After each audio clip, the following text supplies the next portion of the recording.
Fulton County prosecutor Nathan Wade, he was hired by Georgia District Attorney Fani Willis to investigate former President Trump. That Trump met with Biden White House twice last year. We're learning now that Willis and Wade are allegedly in a romantic relationship, an affair. The two benefiting financially from this case, using law firm funds to take vacations together. Tennessee Senator Marsha Blackburn writes this on X. Fani Willis, alleged romantic partner, special prosecutor, coordinated with the White House while building the political prosecution of Donald Trump, all on the taxpayer dime. We're also learning a top prosecutor on special counsel Jack Smith's team discouraged the FBI from investigating the Clinton Foundation back in 2016. A lot is coming out here, Mr. Chairman, about the people who are trying to take Donald Trump down. Can you assess this? Yeah, well, we're particularly interested in this idea that this news that just broke yesterday that looks like Nathan Wade was at the White House working on this case and doing so on Fani Willis's dime. What kind of coordination was going on there? Were they talking to the White House counsel? Who were they talking to? So we want to investigate that to see if that actually happened, and if so, who in fact was he talking to in the White House, and was it about this case, this ridiculous case by Fani Willis against President Trump and a bunch of other folks there in Georgia? So this is something we're looking at. The news broke 2 nights ago about the romantic relationship supposedly that's going on there, and that he was hired by Fani Willis. And then this news yesterday about Mr. Wade being at the White House.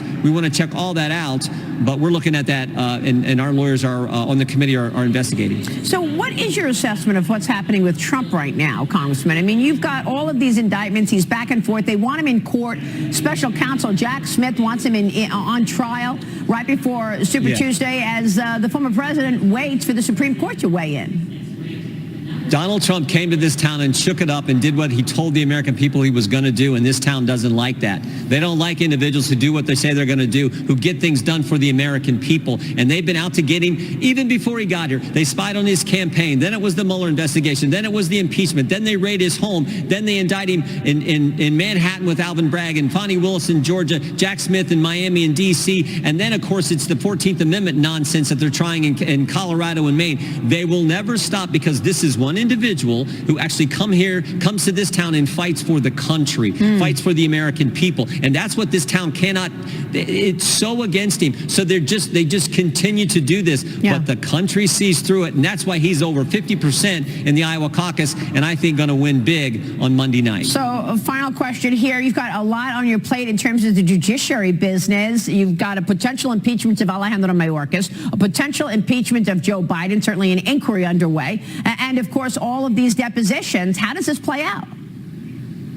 We'll just keep doing our work. We have a constitutional duty to do oversight. We're going to do that. We're going to get the facts. And then we think the impeachment inquiry, we need to talk to Kevin Morris, who's happening next week. We need to talk to Eric Schwerin, Rob Walker, Jim Biden, Tony Bobulinski, all under oath in a deposition format, get that information, and then make a decision.